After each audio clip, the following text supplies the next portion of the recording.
Well, welcome once again, everybody. Welcome back to the All Saints podcast. And I am very, very excited to introduce to you my guest this week. I'm speaking with a friend of mine, Jerry Bowyer, who some of you may have heard of. He's been doing the rounds on various podcasts that may have crossed your feed at some point. He is an author, and he is a very, very effective worker in an area of the Christian world and the conservative economy more broadly, which I'm very keen for him to talk to you about. And as we get to know him, he's written some fantastic and insightful material. I want to get him to share some of that material with you. Jerry Bowyer, thank you very much indeed for joining us today. Pastor Jeffrey, great to be with you. Well, listen, perhaps we should just kick off, just jump straight into the deep end. Tell us, what is it that you do to put bread on the table and milk in the fridge? By the way, I'm going to match your cross-politic with my daily dose of Greek. That's very classy. Mm-hmm. There aren't many economists who've got the daily dose of Greek down. Yeah, I was given this last week. 2 weeks ago. I went on. I was in Moscow for the Series C Council and Presbyteries meeting, and I ended up on cross-politic for an hour and a half. I didn't see that. You didn't see that. It was lots of fun.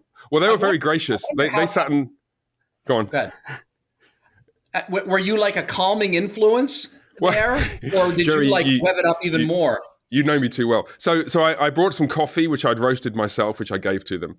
And I think that, well, listen, I talked with them for hours beforehand and hours afterwards. They were very gracious. I had some comments about the inevitable effects of the kind of business model and engagement model that they've got there at CrossPolitic, which I think is really, really effective in lots of ways. But like anything that's got a certain revenue model and relies on that and also generates hits via social media, it comes with some inbuilt downsides. And they were very gracious in hearing me about, and they pushed back a little bit, and we identified some areas of agreement, some areas of disagreement, and I think it was a very helpful conversation, and I've had some comments and so on from folks in the congregation here who liked it too. But yeah, they're a good bunch of guys. I like them a lot, and even when they say things that make me go, they're still brothers in Christ. They're a bit like Samson, smashing things up, but at least Samson is on our side, right?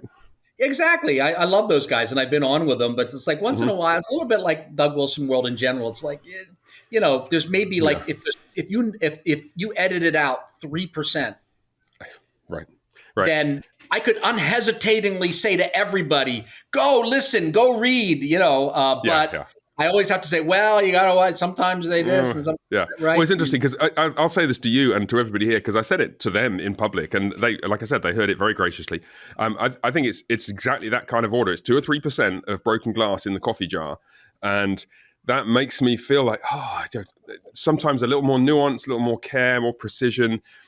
Cutting back on the serrated edge a little bit would mean that it would be possible to give an unequivocal endorsement. But I love those guys, and I'll tell you this, I had a conversation with Gabe afterwards, and we had breakfast together.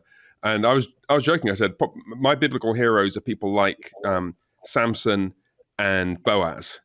Yes. I said, sorry, not Samson, Samuel and Boaz. And I said, I bet yours are Samson, right? and he sort of smiled, and I think, we're all on the same team, and I love those guys for all the good things they do. I feel like that's true. There's a lot of people like that, that just do like really wonderful things and get so much right. There's like sections of the Christian nationalist movement where I say, oh, wow, they're really raising these great issues. And and then out of the blue, there'll be something about interethnic marriage. And it's like, okay, now you're unusable.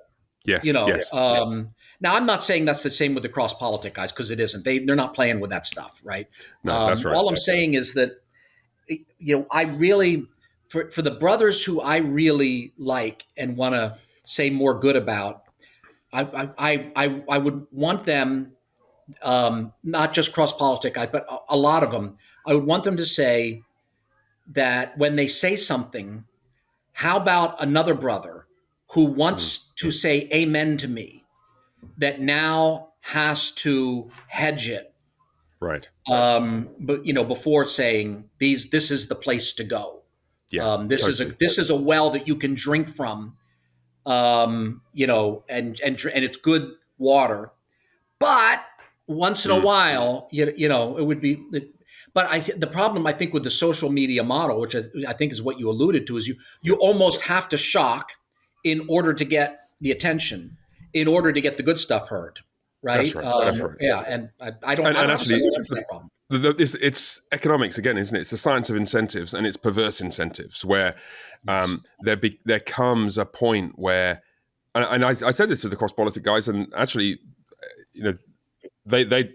So here's how I framed it: like the danger is if you say something that's a bit overstated to the point where it's misleading. And I had in mind one or two things, but I didn't mention specifically what they are. I said, what are you going to do then? And David, Chocolate Knox, as he's called on the screen, David said, well, we repent. And I think, okay, well, fair enough. I mean, you've got to take that at face value. You've got to be ready to say that's well-intentioned, that's not deceptive, that's a Christian brother saying that's what he'd do. And he just disagrees with, in that case, me, maybe you as well, about what things they did get wrong. And but you're right. And this brings me actually to one of the things I wanted to talk with you about. Let me bring a positive example of that. Yeah. They did an episode where they were talking about voter fraud and Dominion voting. And there had been a meme out there, I think it started with Eric Metaxas, which was that Dominion voting, maybe it started with Gateway Pundit, which is a junk news site. Yeah, I don't know what that is. It's one of those sites that puts out stuff before it's really verified. Right. And it was that Dominion voting was owned by the Chinese government or the Chinese Communist Party. Okay. So I'm a finance person, so I can go on Bloomberg and confirm ownership. Yeah. And I saw that somebody somewhere had essentially confused two companies that have similar names. Right. And I told the cross-politic guys, wait, that story's not true. Mm-hmm. And the next episode, they came out and they said, looks like that story isn't true. Right. So credit due. On the other hand, Amen. I said that to Metaxas, and he didn't say that story isn't true. Right. And, a lot of other people didn't, and they've gotten sued for it. But the cross-politic guys, I said, no, they're confusing the name. It's like, here's a giant company, and over here it has a Chinese subsidiary, and over here it has a subsidiary, and that subsidiary, has an investment, has a stake in Dominion, which is a small stake, and they're confusing parents and subsidiaries. Right. Gotcha. And because they're similar names, so no, there's no ownership interest, no control, whatever. Right. And they ran they recanted it. Right. Yeah, so good for them. Credit. They're willing to do that. Right. Yeah. The one I had in mind was the recording is quite famous a year ago now, where they had Jason Farley talking about Baptist theology as the origin of, or at least a significant contributing factor to the transgender ideology. That you can be whatever you will to be. That finding affinities between Baptist theology. I know, crazy, right? And I wanted to say, look, guys, I as it happens, I've done a little bit of work on the background of transgender ideology because I've been speaking about critical social justice ideology and a bunch of related things. You do not see Baptist theology in the causal chain, right? Baptist theology has been around since 1689, and I think, it's and that's why the Baptists have so embraced the transgender ideology, whereas the Episcopalians have so thoroughly rejected it. Right, you do wonder, don't you? Yeah, exactly. It's certainly the Methodists and the Episcopalians and all the Paedo Baptists have just been really great on these issues. And the Southern Baptist, I mean, it's a silly stretch. Just for the sake of those of you who are listening to this rather than watching on video and who don't know Jerry Bowyer's sense of humor, he was joking with that last comment. You would have I was joking. Oh, right. And there's a lot of Baptists, so you don't want to tick them off. Right? Yeah. I don't want to get you into more trouble. There's a number of Episcopalians, so we can afford to offend them. I don't want to get you into more trouble than you're already in from talking to me. So, all right. Okay, listen. Well, that was a 10 minutes or so of unscheduled and very illuminating discussion. And I want to segue neatly from that via the thought that what's needed in thought leadership and cultural leadership is careful, nuanced analysis and thought deployed with rigor and care. I want to segue via that connection to, let's talk about your work. And we'll talk about your book as well, the one that I've read most recently, The Maker versus the Takers. Tell us the question I asked 10 minutes ago. What do you do to put bread on the table, Jerry? Mostly what I've done is economic forecasting Right. for asset managers, for money managers, and especially helping to build portfolios. People have heard of mutual funds. Mainly, Yes. mutual funds aren't mainly what people do anymore. ETFs Right. are the kind of that vehicle, but people still call them mutual funds. Let's just say funds, Mm-hmm. helping to build funds, which use certain fixed principles that we find revealed in the Bible, essentially using approach called principle-based investing, which is based on the premise. You can look it up. There's a wiki page on this. It's based on the premise that the parable of the house built on sand versus the house built on stone is the most insightful risk analysis story ever written.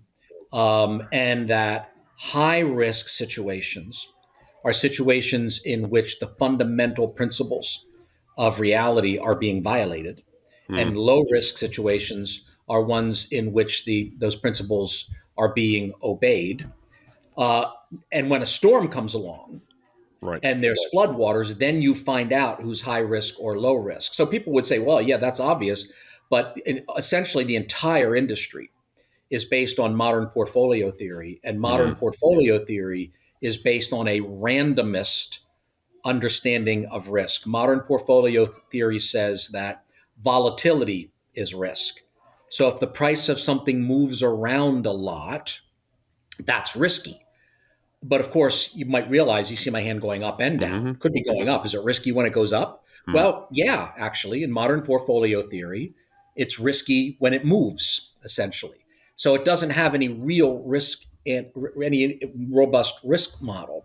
And what I've pointed out is that modern portfolio theory essentially came, you know, from a scholar who rejected classical economics, rejected his Jewish upbringing, read read Hume, became an atheist, read Darwin, became a Darwinian, and then went on and created an atheist Darwinian Right. model on a Keynesian foundation. So that when people are involved with economics and finance, they think they're in maybe some kind of morally neutral sphere. But that John Maynard Keynes had a worldview shift towards, quote, the higher sodomy, as he would put it, and atheism. And Harry Markowitz had maybe a slightly more tame shift away from his And Jewish upbringing. Markowitz is the modern portfolio theory guy. The founder of modern portfolio Yep. theory. And then that whole crowd got a dozen or more of Nobel Prizes, which is essentially the nihil obstat. It's the Vatican of the economics industry. Yep. And they were able to essentially infiltrate not just the economics departments, but the finance departments. Yep. And that everybody who's working as a professional in finance and economics has to have thoroughly inculcated that. Right. And And the politics departments I as came well, along right? and said, what's that? And the politics departments as well. I mean, Keynesian monetary policy and fiscal policy is just, we're still full of that, right? We are. That's right. And it still governs every central bank that I know of in the world, and certainly the United States. And it became the foundation of modern portfolio theory. So there's a lot of Christian financial advisors out there. They're financial advisors, or maybe they're even certified financial advisors, CFAs. And they're using modern portfolio theory because they think that's the best. So this would be the best of culture, rather than the Christ transforms culture in Niebuhr's Right. analogy. They just think that's the best. Right. And they don't understand that it was built on a foundation of random. What Hume said is there is no cause and effect in the universe. You can't really know anything. Math is its own hermetically sealed off area. It doesn't have anything to do with reality.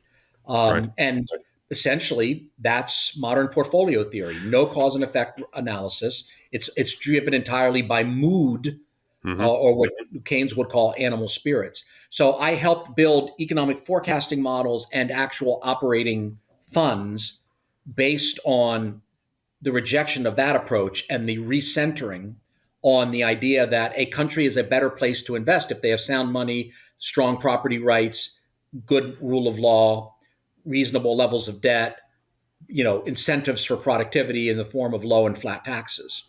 Right. So allocation decisions across countries are made based on that, not just based on momentum or random price variations. Right. And within a country, like within the United States, you look at the board of directors of the company, and this will segue over to the other thing that's growing. And does the board understand that, is the company structured in such a way that the CEO works for the board and the board works for the owner, the investor, as opposed to what happens is CEOs essentially capture their boards, insulate themselves from their owners, and think of themselves as the masters, not the stewards of our clients' money. Right. So you want the CEO to be working for the investor.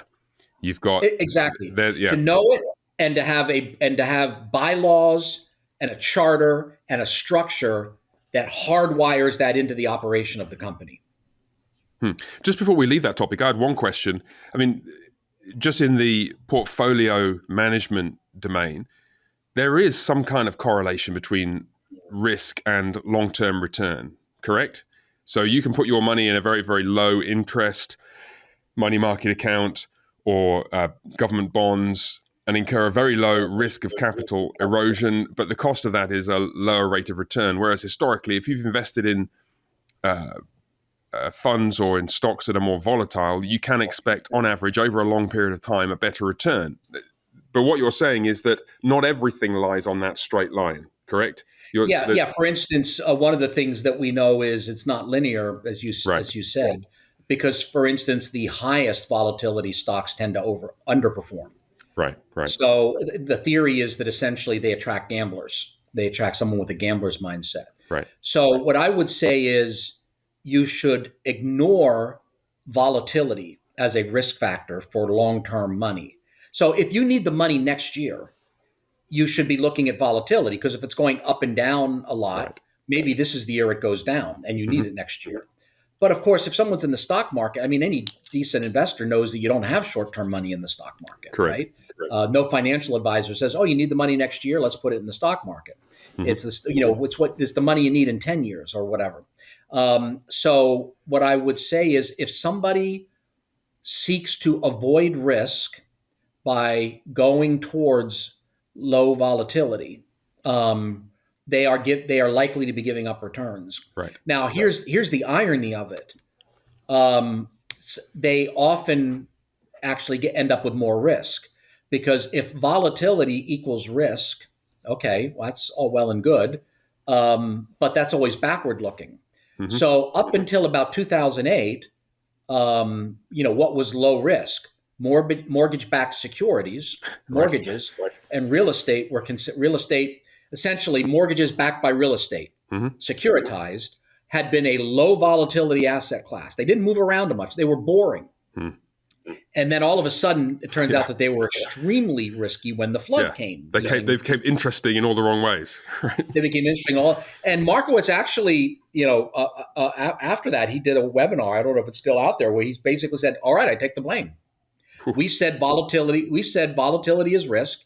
People went to mortgage-backed security because they were low volatility, and it turned out that they were really high risk. So I take the blame for financial engineering." Okay, so after that, what's the next low volatility, super low risk asset class? Oh, treasury bonds.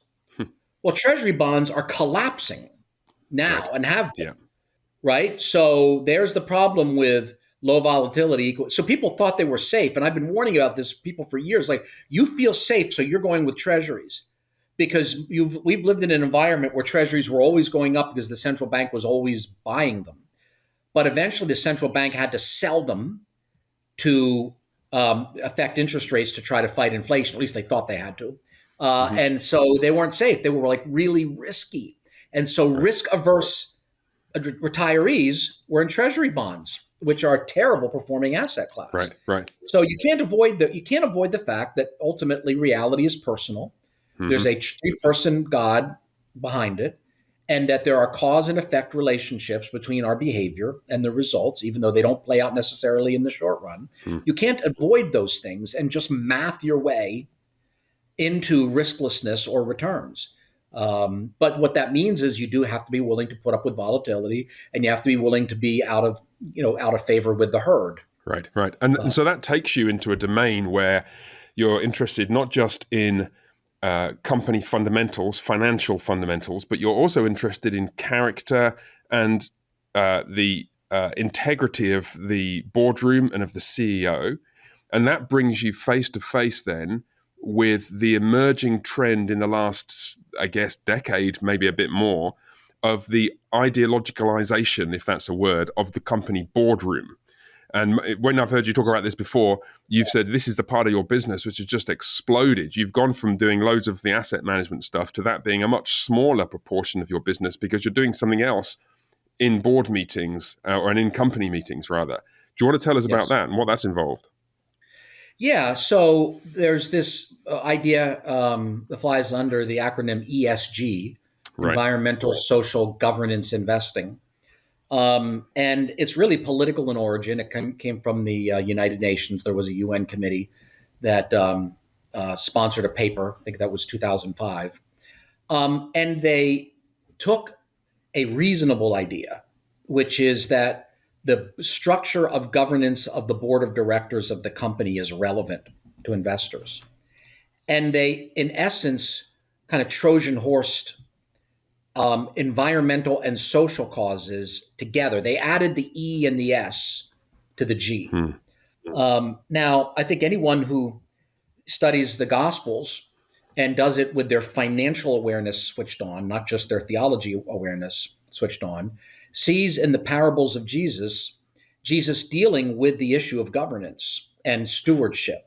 Right. You have a number of parables which essentially are dealing with what economists think they discovered in the 20th century, agency risk, which Jesus was speaking about, in the first century. And frankly, it's there in Isaiah too. I think Jesus just saw a more modern version of it, which is if I'm the owner and I entrust assets to somebody and I'm not managing them on a day-to-day basis, there is the possibility that that person will pursue their own interests at the expense of mine, rather than pursuing their interests by pursuing my interest. So an asset manager who says, I'm going to please my master by getting the best return is aligning our interests. But somebody who says, look, I'm too old to dig and I'm too proud to beg. Therefore, I'm going to kind of make a separate deal with other stakeholders, and I'm going to do something that's contrary to the interest of the owner, but is in alliance with my interest. Economists call that agency risk. Our agent, the CEO, is our agent because you have a separation between management of the asset and ownership of the asset. And that comes up, and that's something that Yahweh faces when he entrusts his oracles to Israel, when he digs them, builds a wall and plants a vine and digs a well in the promised land for them, and then entrusts it to them.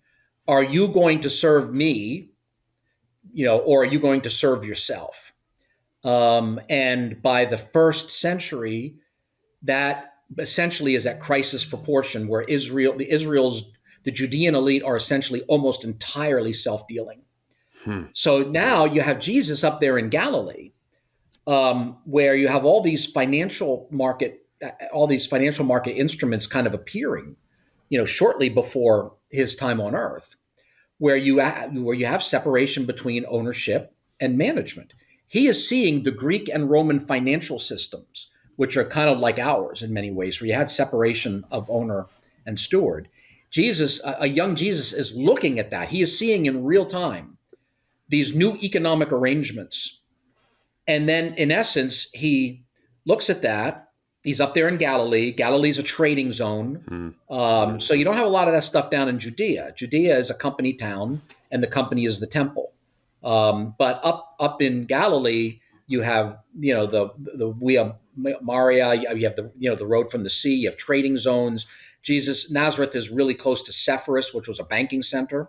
So Jesus is growing up around all this stuff, and it's new stuff. It would have been the topic of conversation. What about this? How does all this work? What do we think about this? Can we do business with these people because they're Gentiles, and look how they do business, and we're used to barter, but they use money, and we don't charge interest, but they do charge interest, and all this stuff is going on, and Jesus is looking at that, and in essence, he takes that and applies it, kind of splices it with the stuff that's already going on in Torah and in the prophets, and says, this is the problem. This is what Israel. They're like the renters. The leaders of Israel are like the renters of a vineyard. They don't own it. They're supposed to be operating it on behalf of somebody else, but they keep stealing. And so Jesus is extremely economically insightful at this point. The issue of agency risk is really important, and he identifies it very early, and he applies it in brilliant ways theologically to what's going on in Israel, but he's also applying it economically and financially. Right. And now in the modern world, when we have publicly traded stock markets where there's even more distance. So if you're an owner of a share in Tesla or General Motors or Bank of America or JP Morgan, you are very distant from power. You can't go down to the headquarters and say, I'm a shareholder. I'd like to inspect the factory, please. So what we do is we look for companies where shareholders all have the same voting rights, where the CEO works for the board, not the other way around, where the structure reflects the primacy of the owner over the steward. So whether they're personally virtuous or not, that's a different question. Right. The system might counter their personal vice. Or, if they've been there for a while and they haven't tried to insulate themselves from their own owners, that indicates that they get it, right? Well, whatever it amounts to, we look for situations where they are not like the unfaithful steward who's practicing stakeholder capitalism rather than shareholder capitalism, serving various constituencies, for his own benefit, but where they understand there's an ownership orientation, as Warren Buffett would say. To just flesh that out for us, because that's a buzz phrase that people will have heard. So shareholder capitalism is the piece where the shareholder invests his capital in the business and then does so in anticipation of a return, either through a dividend or an increased value to his share of the company. Stakeholder capitalism, that's what exactly? Flesh that out for us. Stakeholder capitalism is a philosophy of management which says that instead of having one interest group towards which you owe allegiance, your owners, the owner, right? Instead, the owners, they deserve some allegiance. The employees, unions, maybe they deserve some allegiance. So you should put union members on the board, for example, in this philosophy. The historically underrepresented minority groups, they deserve some allegiance. Social justice deserves some allegiance. The planet deserves some allegiance. Maybe penguins or polar bears. Suppliers deserve allegiance. Indigenous peoples deserve allegiance. Essentially, any interest group deserves allegiance. Now, what does that mean in reality? In reality, it means that the CEO of the company on any given day is deciding which stakeholder they answer to. Right. Which really is it's not a distribution of power from shareholders to stakeholders. It's a distribution of power from shareholders to managers. Right. To CEOs. Because it allows them to be held captive by whichever ideological interest group is shouting the loudest. Yes, or they're allowed. Some of them are held captive, or some of them can choose whichever interest group they want to pay attention to. So I can't tell you how many conversations I've had with CEOs at annual meetings where I talk about them, say, pandering to gender ideology, and the answer is that's what our employees want. And my question is, which employees? Have you done a survey of all your employees, Disney? No. What happens is the the organized interest group employees come forward. So the LGBTQ groups, they sign a statement and they say, this is what we employees want. And the Christian employees, 2 months later, do an unsigned one because they're afraid they're going to get fired because management has signaled its alliance with one particular group. Mm-hmm. So, the CEO of Disney, the current one, very, very much a Hollywood guy, very aligned with the alphabet agenda. He's able to say, well, I just want to listen to my employees. Mm-hmm. Mm-hmm. And I've asked over and over again, none of them have ever done a survey of all employees about whether they should be involved in these social issues. Right. They wait to see who fills up their inbox, but they ignore their employees often, even their activist employees. So they get to choose who they listen to. So it's a little bit like, the kid can go to ask mom, ask dad, right? The child will ask whichever one they think is going to give them the right answer. So the CEOs can pay attention to whichever stakeholder is going to tell them to do what they already want to do. So does that indicate then that, again, in these fairly large company structures, you seem to be suggesting that the Christians, if they got themselves organized, could potentially at least put their management in a position where the management could move the needle if they wanted to. They could point to a community of principled Christians in the company that wanted something more like, let's return to making movies rather than pushing a gender ideology. I think that in coordination with the shareholders themselves, who legally are the ones who have the authority. So the adult supervision of a publicly traded company is the shareholder, the investor. Right. Which is your point again. In the legal, right. Now, we should be working with Christian, they're called ERGs, employee resource groups. So some of these companies don't have Christian employee resource groups. That shows how biased they are. Right. There might be 2 or 3 flavors of sexual identity groups.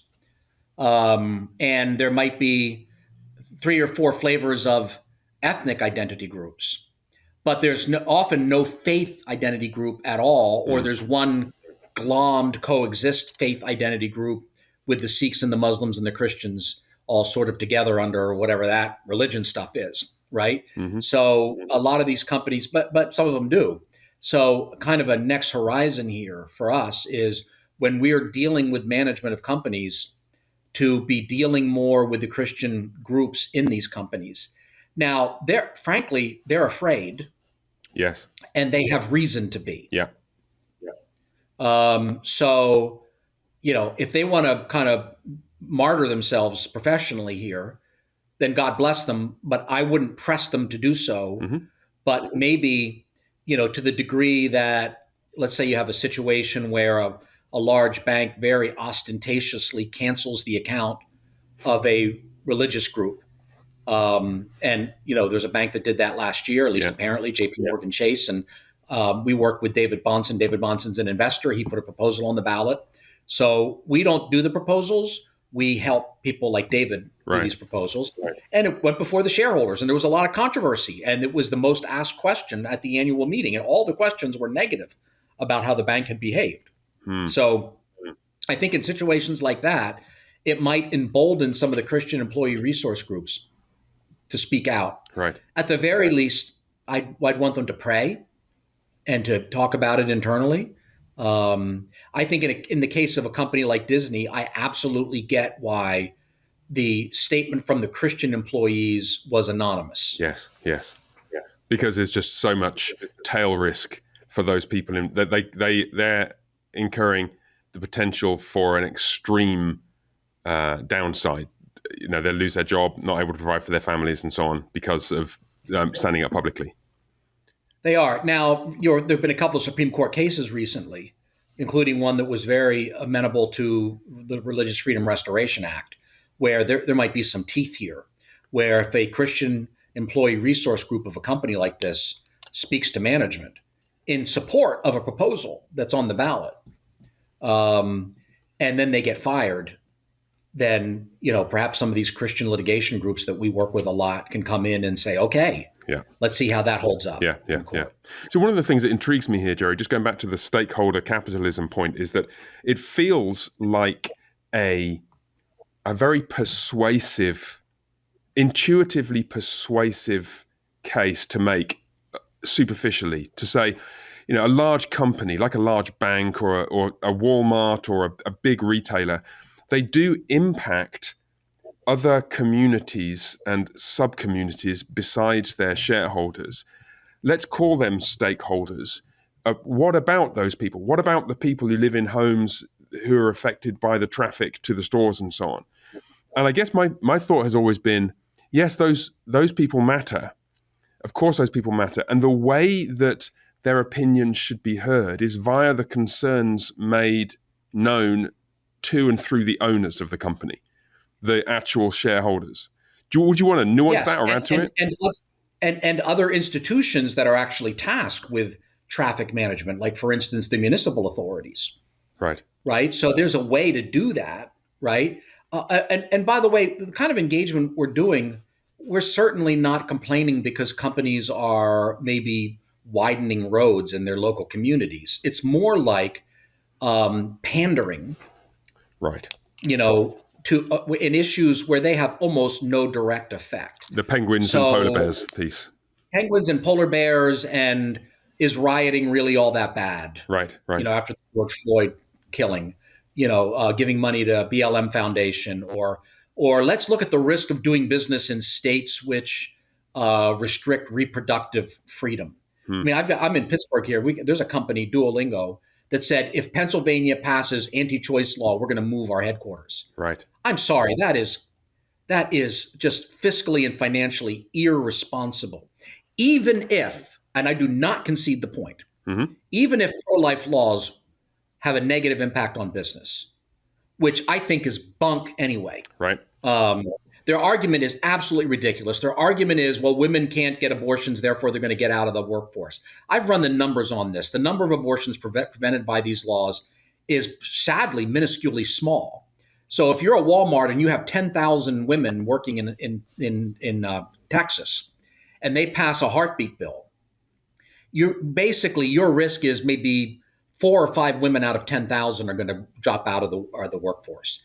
In the meantime, population is flooding out of New York to Texas. Right. So if you're worried about workforce, divest from Chicago, divest from New York, divest from San Francisco, because people are fleeing those places like they're on fire. Come to where the customers are. It's nonsense. But even if it did matter, to have been a company that was founded in a city, to have all your headquarter employees in that city, and to make all of them pull up stakes and move to another place, right, for the 0.1% of them that are going to get abortions, that'll have to, I don't know, drive half an hour north to New York to get them.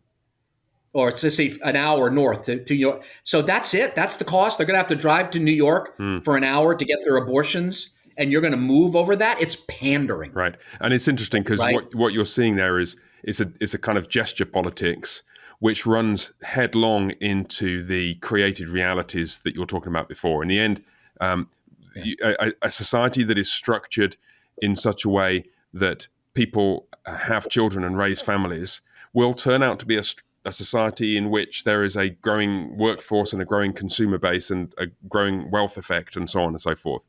I don't know what industry is. I don't know what industry in America is helped by the abortion industry, other than maybe psychiatric care because of the guilt that women bear for the rest of their lives, and the men who participated in it. Maybe antidepressants. I don't know. I mean, it hurts every other industry because every other industry needs workers and customers. Right. So abortion is a destroyer of value. And, one example I love to talk about, I hate to talk about it, but I love to talk about it, which is Toys R Us, the toy chain that went bankrupt.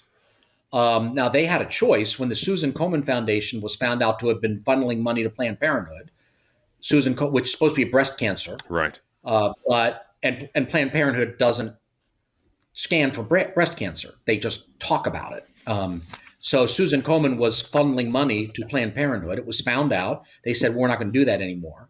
Then there was a big fight, and they said, okay, we will. Toys R Us supported the Susan Komen Foundation in that decision. So they were making a decision to support abortion. Several years later, they went bankrupt, and in their bankruptcy statement, they said one of the major reasons was falling fertility rates means that they had fewer customers for toys. And it's like, no, it's not. It's not fertility rates; it's birth rates. Right. Fertility rates haven't changed that. It's Yes. birth rates. Yes. Those women were fertile and they conceived. Men and women conceived, but the babies were not born. And the babies who aren't born aren't given baby showers. Yeah, they don't get and toys. They're not given first birthdays and second birthdays and third and fourth and fifth.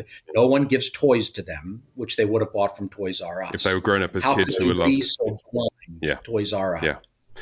Jerry, it's fascinating talking to you about this stuff, because as I zoom out and look at the areas of expertise that you've developed, you're bringing together economics, aspects of biblical study, social policy, investment management, and so on. All of us as Christians recognize these subjects, but it's so rare that we see them all brought into dialogue with each other and into dialogue with scriptural and theological concerns. And I wonder if we can just pivot slightly. We've got a few minutes left before I need to let you go. I wonder if we can pivot to the way in which the work you've done biblically and professionally has the most direct kinds of impacts for, let's say, the man and woman in the pew of your average church. All Saints is a blessed and wonderful, but in many ways a very average church. We've been growing wonderfully. We've got a bunch of young families. Some families have been here longer, a whole crowd of teenagers, a number of folks who are growing older, approaching retirement or in retirement.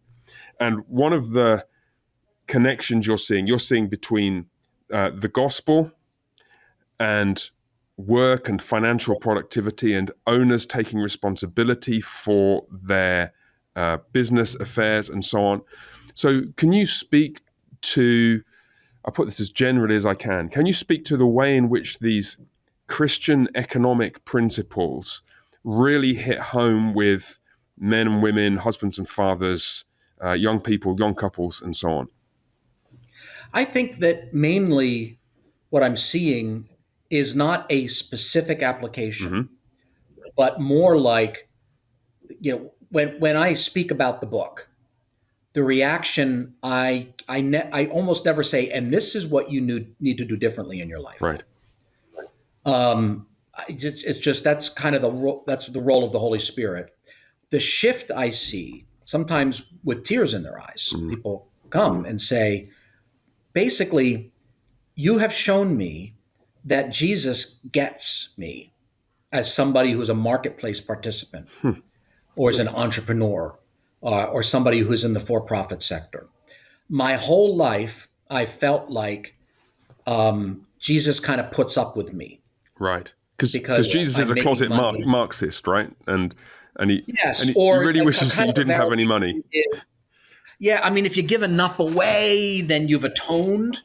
I've seen. I was just talking with my friend David Bonson about this. There's a great book coming out about work, and I read the manuscript. Some of these Christian executive groups, they bring in Tony Campolo or formerly Ron Sider, and they harangue them from the left about how bad capitalism is, and then they pass, not the bucket, because these are big check writers. And so in essence, it's, well, maybe you're not like the rich young ruler where you have to give it all away, but you should give a lot of it away to me in order to atone for being an economically productive person. And so what they feel like if they're in business is that church or theology world treats them as guilty until proven innocent. Oh, you're in business. Right. You're probably greedy. I'm in ministry. I'm probably not greedy. Or I'm in politics. I'm service-oriented. You're in business. You're greedy. And what I see in the Gospels is every single confrontation that Jesus has over the question of greed with a wealthy individual takes place in Judea, near Jerusalem, with somebody who is in geographical and social proximity to the political ruling class, which uses its political and religious power to extract wealth from people. 0% of those confrontations take place in Galilee, which is a more entrepreneurial economy, flatter, smaller businesses, lower tax, more trade, more dynamic, and more market oriented. Zero confrontations over wealth with anybody who, in essence, is a creator of wealth in the marketplace. Right. 100% confrontations of wealth occur with the rich young ruler, Zacchaeus, the tax collector, the Judean elite, including the money changers who have a government guaranteed monopoly with fixed price and a tax associated with it. And the fixed price is a ripoff in terms of the currency value, where you have to pay twice as much in dinar money to get the heavy temple shekel in order to pay. So there's a government mandated 100% upsell on any transaction with the temple. So Jesus is not mad at ATM machines. He's mad at the temple becoming a crooked ATM machine, which is cheating people, which is why he calls them a den of robbers. And it's why when Jesus confronts the rich young ruler and he lists the commandments, he says, do not defraud, which is actually not one of the 10 commandments. And I think the point is clear because that man and his class defraud by nature. That's the business model. And it's exactly the same word that Jesus uses, that James, either Jesus's younger brother or the apostle. Jeff Myers has mostly convinced me that it's the apostle. Yeah, he more or less did that but with whoever me. it is, what's He that? more or less did that with me as well. Yeah, right. He makes a great case. But whoever it is, that person talking from Jerusalem says, "Do not rich men defraud you." Same word in the Greek, aphisterio. Yeah. So what is he saying? Some of them defraud you? No, the ruling class model was fraud. Right. There's a Nicodemus, Joseph Arimathea. There's a few exceptions, but the model was essentially some version of Tony Soprano, but with religious garb, right? And therefore, once people see that, who've always felt like, well, you're in business, but maybe you're not greedy. Prove to me you're not. In essence, it's, well, you're a religious leader or you're a political leader. Prove to me that you're not greedy. Right. And maybe you're not. Jesus turns the tables entirely, right, against our kind of modern, there's either the religious conversation, you're not in ministry, therefore you're greedy, and the political conversation, you're not in politics, therefore you're greedy. When all of those who are confronted over greed are people associated with religious status and political power in the gospel. And what that does is when it kind of gets into people's heart and it's like, oh, it's okay. It's okay. Right. It's okay that I do this. Yeah. It's very okay. And the people who've been pointing the finger at me, they're the ones who need to prove that they're not greedy. So what's the problem is with what we might call crony capitalism. It's the leveraging of political power to bolster your economic situation. It's not the guy who's trying to grow his business, trying to make as much money as he can, trying to work hard and doesn't want handouts, just wants to put bread on the table and employ more people and serve more people in the community. Cronyism, crony capitalism, state corporatism, fascism. There's all the extractive economy. Some people called it. I mean, it has a lot of names because there's a lot of examples of it. Economies. I'm not big into Ayn Rand by a long shot, but there's a phrase she likes: an economy that runs on pull, who has pull, as opposed to who's productive. That's what we're talking about. Right. And by the way, I'm not into Rand, but that's a good phrase. The influence economy. That's what Judea had become. Right. And Jesus exposes that, and that's why they kill him. Right. Because he exposes that. The thing that strikes me, this touches on debates which were common. I mean, you mentioned Ron Sider, that the myth of the socialist Jesus, as it says on the blurb on the back of your book, that's so prevalent still in some quarters. And I think the reason why is it's kind of obvious, because Jesus commends generosity, and we've fallen for the lie, which is the socialist statist lie, which is that the civil authority, the state, is the only game in town. And therefore, if we want generosity, then it has to be straight state-sanctioned, mandated capital extraction from earners in order to give, quote unquote, which is not give, it's redistribute to the poor.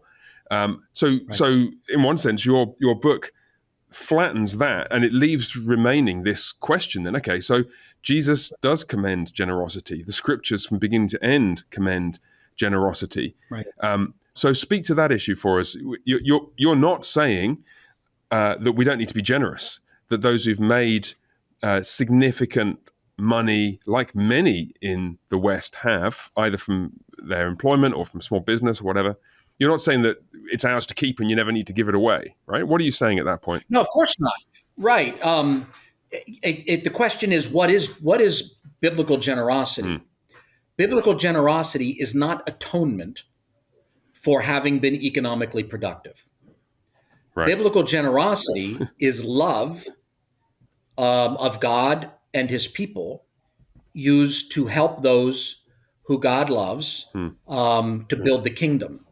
So the biblical generosity, we had a lot of generosity content from Paul. It's for the sake of building the kingdom. Right. And it's love of the brothers for one another, and not just brothers. We're supposed to love people outside the faith too, Right, but especially those inside the faith. Yeah. So we're not atoning. And so biblical generosity is in many ways the opposite of political generosity, because political generosity is highly performatory. But Jesus is very clear that generosity should be not performatory. Yes.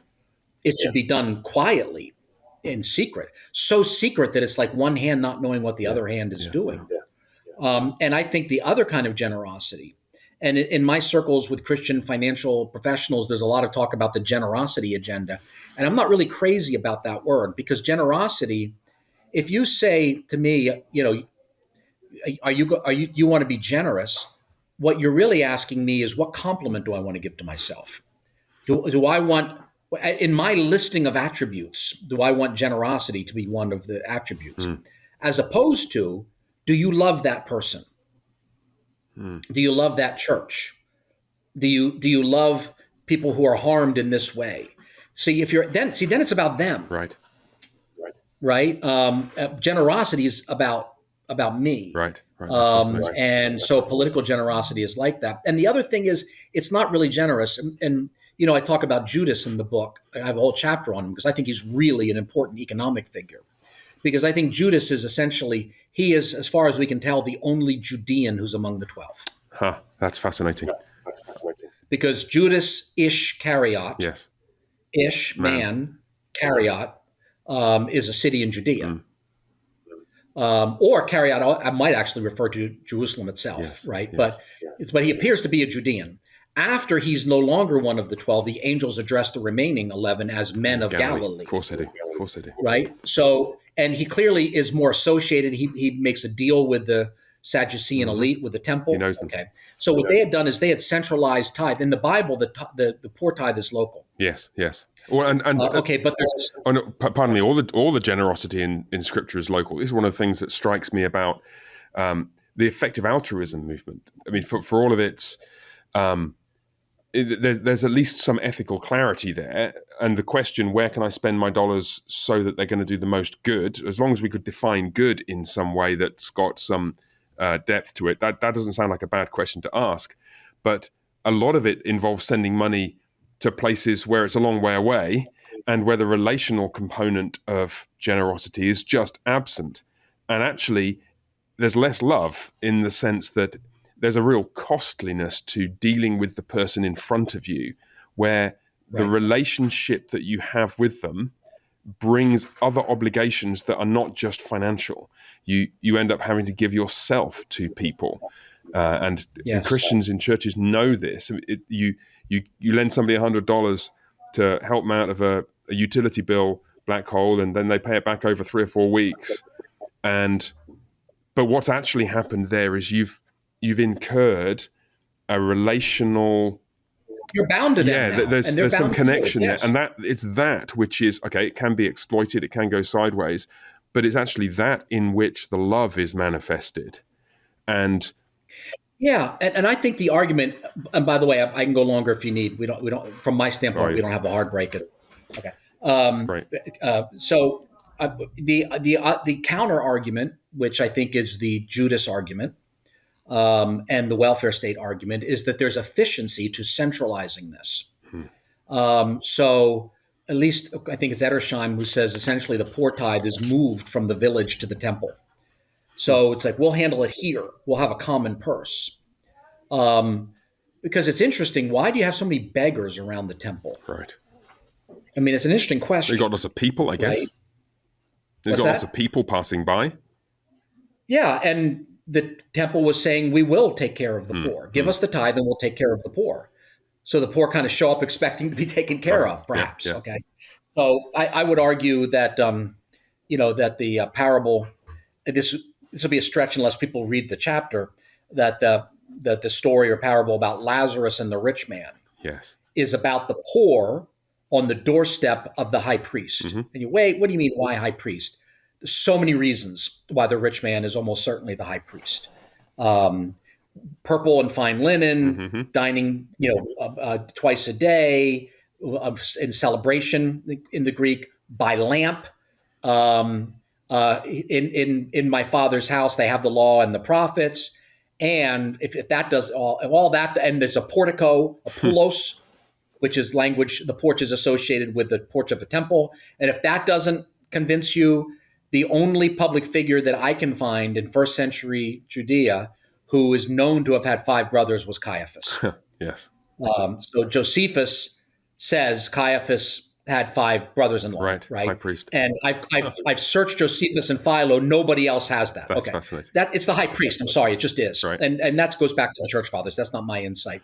So the poor are at the doorstep, and they're left there with the dogs, the Gentiles, essentially, the Romans licking their wounds and taking care of them. So Judas is the stand-in for the Judean elite economy. So what does he do? He has a common purse for the sake of the poor, uses guilt to build it.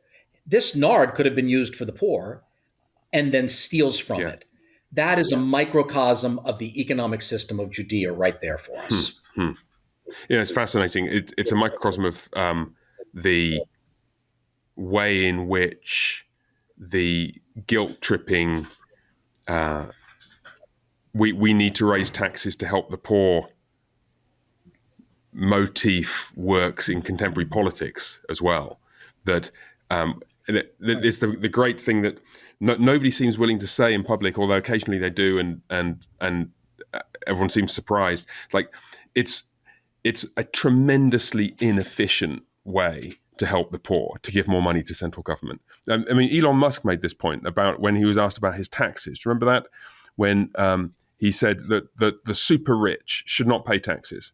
And he was just sort of challenged about that. And he said, well, look, the people who've proven themselves to be the best capital managers should not be giving their capital to the entity that has proven itself to be the very worst capital management.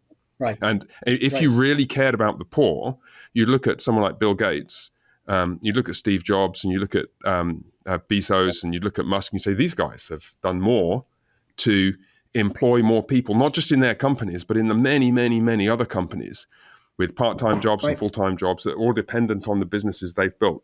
If I can't remember which of the big 5 or whatever it was who was singled out, but as a guy, it might have been Bezos, was singled out by some writer as the one man who's probably done more to help the poor in our generation than anybody else. And he's done it by building this massive company. I was just in a conversation with a young man. It was kind of amazing because he's a financial advisor, and he was going on and on about how Jeff Bezos is so terrible, because he makes so much money, and his people make so little money. So I said, okay, what's his salary? So we just right there and then we looked at his salary, and then we looked at the number of people who are Amazon employees, and then there's a lot of subcontractors. Divide his salary over them. If he gives it all away, he's giving them a $30 a year bonus. I'm sorry, that's not his biggest impact on their life. Isn't him going to a zero salary. Yes. It's him giving them jobs. And it just so happened someone else was sitting nearby, and he said, by the way, my son works for Amazon as one of those subcontractors. Makes $18 an hour. It's more than he's ever made in his life. Way above minimum wage. He's really happy with it. Yeah, exactly. He has flexibility. He didn't have any job experience. He was able to do this. It has been a great deal for him. So you mentioned young people. I've got one more question I want to ask you, and then I probably need to dash myself, and I'm sure you do. The the young man, the hypothetical young man. We got a bunch of enthusiastic, godly young teenagers and young adults in the church here. The standard narrative that they would hear in some church contexts would be, well, when you're looking for a job, you should feel slightly guilty to the degree that you're motivated by making significant money. You really should be in one of the caring vocations, or maybe you should be a missionary or a pastor. That will be nuanced slightly in some contexts by the recognition of, well, it's a good thing to provide for your family. But I have a suspicion that you'd want to say something different, both about hard work as a virtue and a part of Christian character, and also about the aspiration to make money and to give money. What would you want to say about those things to our hypothetical young person? Well, I would want to say that, is God just in ministry, or did he make a physical universe? I mean, we look at God and what does he do? Looks like an engineering project to a large degree. Right. He separates heaven and earth. There's hydraulic engineering, separates the waters above from the waters below. There's more hydraulic engineering, the dry land and the seas. There's horticulture. By the way, there's these rivers going out from Eden. And it's interesting the way that's written, because the way it's written is the text goes out of its way to associate. There's like a sandwich here in the text. It's associating the creation of Adam with a mist coming up from the ground. And the plants had not yet grown up because there was not someone to water them. Yes. And then immediately we switch over to sort of the Rivers of Eden travelogue, as if that's an addition into the text. When I would argue, it's like, okay, God's making Adam, he's making a garden. There is a water problem in the garden. There's going to need to, or in the land, there's going to need to be irrigation done. Adam doesn't know how to do irrigation. God does rivers, which is God scale irrigation, and then creates Adam. I would suggest that the rivers are a demonstration project for Adam. Otherwise, the flow of the text doesn't really make any sense. There's no water, and there's no one. I could see there's no water and there's no one to water it. So then we'll make Adam, Right. and not have any of the thing about the four rivers. But Adam is made in the midst of a demonstration project on how to water plants. So I see what I see is God literally in a secular occupation in Genesis 1 up until the seventh day, in which case then he becomes a minister. So God works in, he kadeshes the seventh day and makes it holy. So God is acting as priest, but God had a day job, a 6-day job, creative, and it was physical. Yeah. So I would say that men made in God's image should have those jobs. And yes, some of us will have a Kadesh seventh day job. Right. Just like that is an aspect of God's work in the world, is to make that holy and to have a special garden and to visit that garden, to process into it, on the Lord's day. So all those occupations are fine, but God mostly God mostly is working in the secular marketplace. So I think most of us do that. So we should do it unashamedly. Without embarrassment. And whatever, maybe you're a hydraulic engineer, or maybe you're a janitor. Yes. I've been a janitor, which is also about water and using it to clean things. Right. Whatever level you're at, you're acting like the triune sovereign God in a microcosmic scale. So really, if somebody says that stuff, just find someone else to hang out with. I wonder whether part of our problem is that we forget the relationship between money and wealth, and we treat them as though they're the same thing. And so we ignore the reality that somebody who's making a lot of money is doing so because they are creating wealth in the sense of fruitfulness in the world. That is to say, you're bringing about, even if it's knowledge work that you're doing, you're writing code, what you're doing is you're changing the world somehow for other people to live in it, so that it's a more glorious world. And you can't do that. Yes. You can't earn money doing that without doing it well. And I think we just lose sight of the tangible, created goodness that we're charged to bring about in Genesis 1. And we feel guilty because people pay us dollar bills to do it. And we think we shouldn't have too many dollar bills because of what Jesus said about the rich. Yeah, That's the right. backwards thing. That's a great point, because there's a whole thing we could do about money. Because in essence, Jesus would have had friends and families who were in a barter economy, Right. and he would have had friends and family who were in a money economy. So the money economy was associated with international trade and taxes, and temple transactions. And a lot of the other was informal and barter. So Jesus is wrestling with, just as he's wrestling with the agency problem, he's wrestling with the money problem. And Jesus, again, is a brilliant economist. Money isn't wealth. Right. Money is a medium of exchange. So money is essentially a ticket system for the exchange of wealth and transactions. I do a thing for you, you do a thing for me. But because it just might be, now, right now, our transaction is a barter transaction. I like being on your podcast. You like having me on your podcast.